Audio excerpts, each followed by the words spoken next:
What's going on, guys? Welcome back to the Runaway Train Sports Podcast. I am your host, Boiler in Texas, on most social media platforms. We're here to talk about Purdue's upcoming game against the Michigan Wolverines this weekend in prime time. I know I speak for all of us when I say that we are extremely excited and we really think Purdue has a chance. And yep, that was the trick part of Trick or Treat. Halloween just passed, but I couldn't help myself anyway. Purdue obviously travels to Ann Arbor to take on one of the best teams in the country with a very, very hobbled front line and a defense that has looked improved, but I don't know if it's going to have enough this weekend when they take on the Wolverines. Michigan obviously coming off of a bye week, which they needed to take down the mighty Boilermakers this weekend, I'm sure. They were taking it very seriously, especially amid all of the let's just say, distractions from off the field issues. We're not going to go into that here, but it's definitely can't be too good for the internals. Probably behind the scenes stuff is probably a little more stressful, but in terms of how much that's going to affect the team, who really knows? We're not honestly going to spend a whole lot of time talking about the Michigan game because I really this screams a Ohio State but worse. Because at least Purdue got to play Ohio State at home instead of traveling to Michigan. And then added the fact that also Ohio State was a noon game and Michigan is going to be in prime time on NBC. So this could turn out to be one of the look away and basketball season is only a few days away type of games. J.J. McCarthy leading the way for Michigan, throwing for about 1,800 yards. Blake Corum running back 605 yards. For the receiving end, Roman Wilson 446 yards. These honestly aren't really stats that jump out at you too much if you just look at them on paper, but I don't think that we've really seen quite what Michigan has in store yet. I don't think they've really played a game that has challenged them quite to the level that you would expect up to this point. I would say their toughest game they played so far is probably home against the Rutgers, which, yes, Rutgers is a bowl eligible team, and it's probably very true to say that Rutgers has been their biggest challenge so far. Michigan not really been challenged so much. They do travel to Penn State next weekend, and then they go to Maryland the week after that, and then obviously they host Ohio State at the end of the year. So if there's going to be any opportunity for Purdue to stay in a relatively respectable margin this weekend, it's probably going to come down to them potentially looking ahead to the following week game against Penn State. Obviously, that game probably draws a bit more eyes and a bit more direction than hosting Purdue, a team that's 2-6 at this point and fighting for their lives both on the field and online. So, gonna be one of those games. I think it's gonna be one of those games that we really let's just burn the tape and get out of there now. I think legitimately, if granted this is me. But if someone was just like, say you lost 45-0 and just not play the game, I think I'd probably take it. I don't think this game is going to do a whole lot of good for Purdue or Michigan for that matter. The best part for Michigan is probably it's not going to be too difficult, and you're really probably going to avoid most injury issues more than anything. You're also probably not going to have to deal with many fatigue issues going into the toughest 3 games of their schedule probably after the Purdue game. So for Purdue, in terms of what the Boilermakers are looking for, I think in this game it's entirely about just trying to continue to develop as a team, work on play calling, work on just becoming comfortable in these new systems. We've seen a lot of development on the defensive end of the field for Purdue. Obviously, we've taken huge strides since the Fresno State game in week 1. Granted, we still definitely don't have the personnel to really get the most out of this scheme, but I think it's definitely been very, very good to see the defensive line, especially Dylan Thieneman, also in the back end, has been absolutely fantastic throughout the season, and definitely in line to potentially take a freshman All-American honors. He leads the team in tackles. He leads the team in interceptions. He has been lights out this year, and I'm very, very excited to see what he can do in years to come. taking a look at, we looked at Michigan's stats, so we can go ahead and take a look at the team leaders for Purdue. Hudson Card, 1,700 yards. Devin Mockabee leading the way with 520 rushing yards. Tyrone Tracy not too far behind with 325. Definitely been the two of them leading the way there. And then Deion Burks leading the way in receiving yards with 426. I think one of the biggest things I would love to see from Purdue this weekend is just continuing to get, again, granted, this is easier said than done, obviously, get a little more settled in on offense. I think we've seen in the last few rounds of this year that Hudson Card specifically doesn't look like he has the confidence in this offensive line and gets a little bit of happy feet and just kind of dances around the pocket and feels like he needs to move and make a play to get something to happen. And when that does happen, I mean, you're really asking for nothing but trouble at that point. So it's been tough to see. It's definitely something I would love to see calm down. I don't know if that's quite as much on Card per se. Obviously, our offensive line is extremely depleted, and the receiving core also is a little banged up. So there really isn't the weapons or the protection to really feel that comfortable. So at the same time, I totally understand what's going on. In terms of running the ball, I'm not sure how good. Let's take a look and see if I have that here. Let's go with stats, team stats, defense on here. Let's see. I should have done this beforehand. It doesn't look like it. It doesn't look like it. Why can't they show why? Okay, why does ESPN just not care about defense? Because when I'm looking at this, it really just doesn't give you the story of what I'm trying to find, which is defense. And honestly, I don't think it looks like we will be able to find it. Let me see if it's on the home screen to see if I'm not going to look at it too much. I promise. If it doesn't show up, it doesn't show up. So never mind. I haven't quite seen what Michigan's run defense looks like. Obviously, it's probably good enough to obviously win games going away and force teams through the air, where they're also fairly decent. If I had to say, so. Yeah, this is one of those games where you really just need to get through it, avoid injuries if at all possible, and get on and out into the next one and just trying to continue to build some momentum into the offseason. I think it's pretty clear at this point Purdue's likely not going to a bowl game unless they somehow manage to pull off the miracle and take down Michigan in their own house. Which, hey, if it happens, I'll be the first one to say I would be over the moon. But realistically, it's not looking good, bruv. It's not looking good.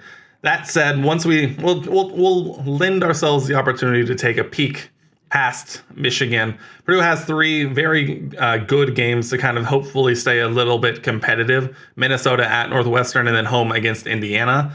Minnesota obviously took down Iowa here recently, so they have definitely a little bit of more momentum on their side compared to Purdue, but it being played in Rossay definitely allows us an opportunity to see some things happen. Get an opportunity to have some success on offense and defense and try and carry that momentum forward.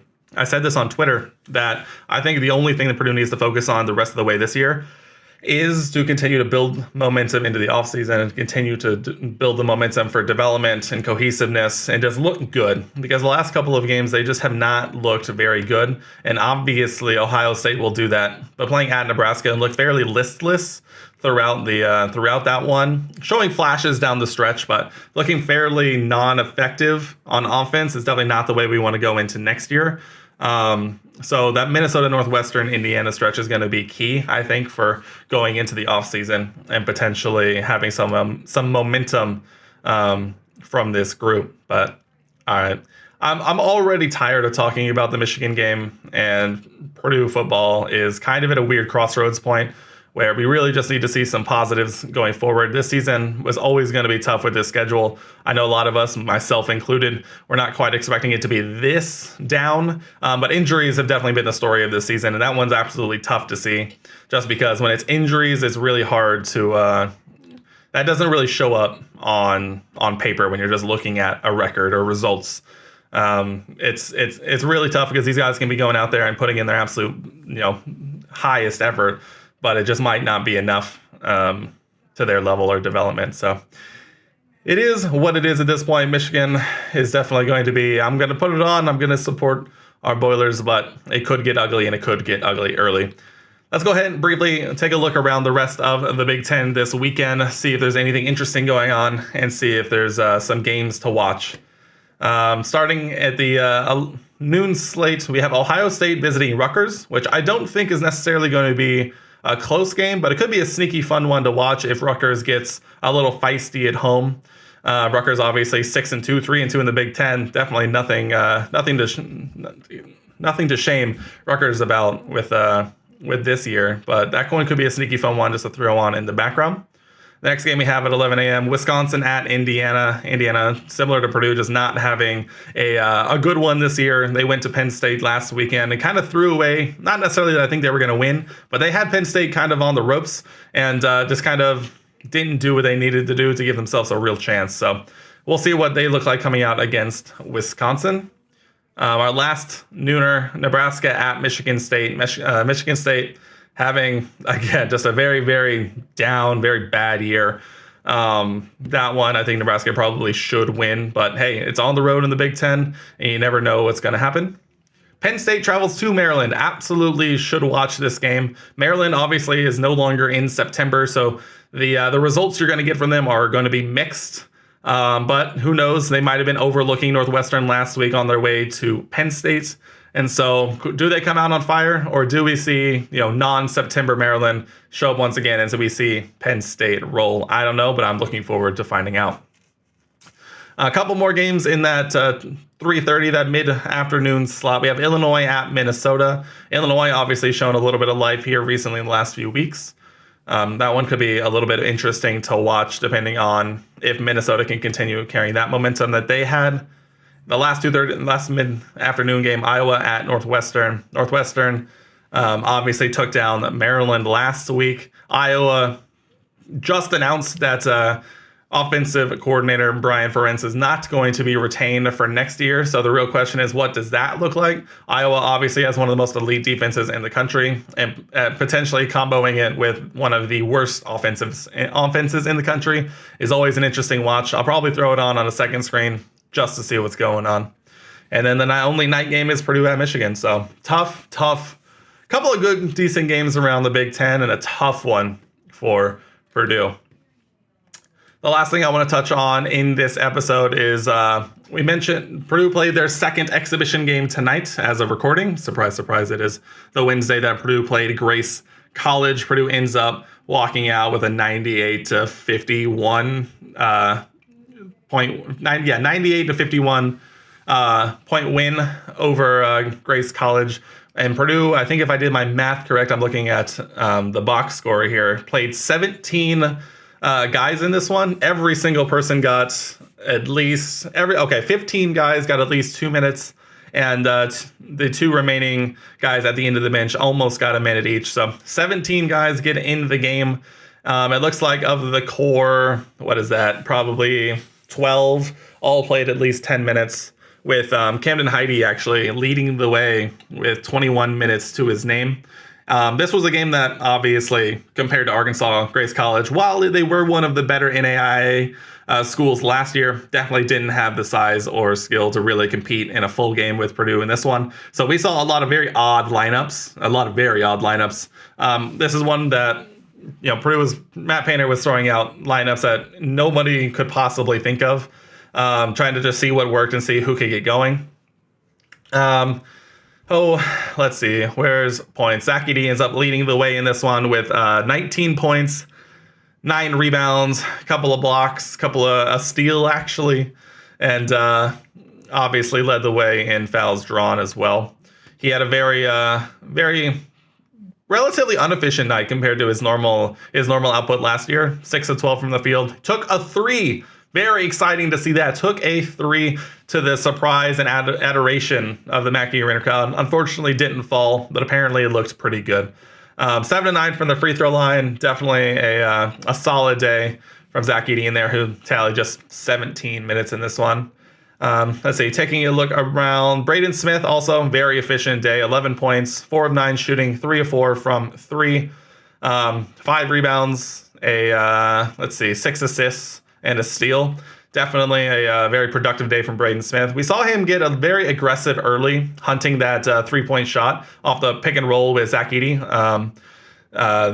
Braden's defender kind of stuck to Zach Edey as he started to roll, giving Braden a lot of space with the drop coverage from their center.